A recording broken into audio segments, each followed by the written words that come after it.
You know what they say is, they say that the smallest little step in the right direction can become the biggest leap of your life. There was an electrical engineer that came up to me after my incident. He says, you should be dead 1,000 times over. And I just looked at him and I said, what do you want? He said, Theo, they've crunched those numbers over and over and over and over again. There's no chance that any human being can survive 1,000 amps.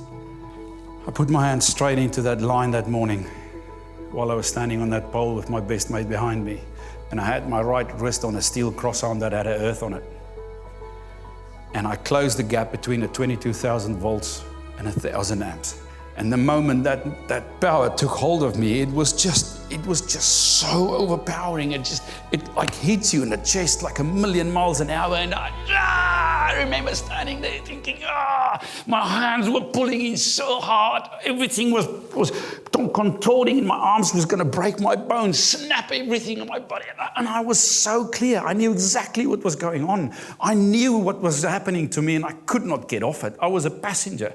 It was burning. I could feel it ripping through my veins. 30,000 degrees Celsius just absolutely fucking hammered me. All I could think about was my kids and my wife, everything that's going on, and I'm going to die. And then I blacked out. I was on there for 2.5 seconds. My helpless body fell straight back down into that basket. That was the last moment of my life as I knew it. They bandaged my hands up and chucked me full of chemicals, and that was it.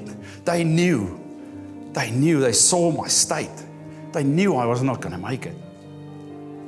I realized I'm going to die in this bed. There was this gut-wrenching noise of my little princess screaming hysterically outside the room, wanting to talk to her dad. And I said to them, if you can bring my boys and my girl in, I just wanted to talk to my boy and my girls and tell them how much I love them. Before I die tonight, please just give them in, just bring them in for a second. They said to me, Theo, if the kids see you right now, you are blown up. You are twice the size of a normal human being. Your hands are 5 times blown up and you smell disgusting. The last memory of you to those beautiful kids is going to be that stinking blown up man and not the man they used to remember. The guy's sitting there with masks and everything on. And then about half an hour in and he stops and I go, all right, mate, all this silence, I need to know. You don't pull any punches. You tell me exactly how long I've got. He says, I can't believe I'm going to tell you this. He says, there's nothing wrong with you.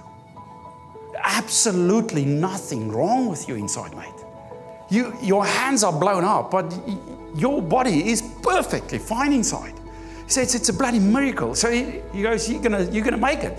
Altogether, it was just over 17 surgeries in, I think, 34 days, which was unheard of as an absolute marathon of surgery. So you should have seen me when I finished with those surgeries. I was absolutely done. I was 60 kilos. I had no more muscle left. Every moment of the day, I had to depend on someone to feed me with a spoon, to ask people to help me, wash me, give me water from a straw, to drink water.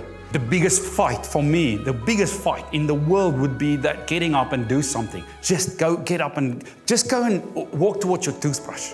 Just brush your teeth today. Just do something, start your life, somehow start your life. Just do it. And I took my 2 boys and my girl, and I walked across the road and I sat on a park bench. And there my little princess was running around with flowers in her hand.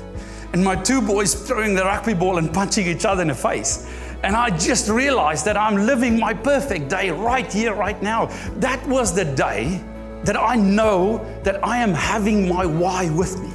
I knew what was the most powerful thing in my life was those kids was my why, my most important thing in life. If you know what your why is, you won't take a chance because it's too important. Because now you understand your why, what is important to you. Then you understand that whatever you do at Crafter is a means to an end. It's that working safe, an amazing contribution where everyone contributes to everyone's safety, but it's a means to an end to get to your why. Nothing else. It's an amazing work, but you got to go to your why. Your why is yours. Your why will change. Your why will be with you for all your life. If you haven't got a why yet, mate, get out there, get off your phone, stop doom scrolling and go and find your why. Because that's the one thing that'll keep you safe in this industry.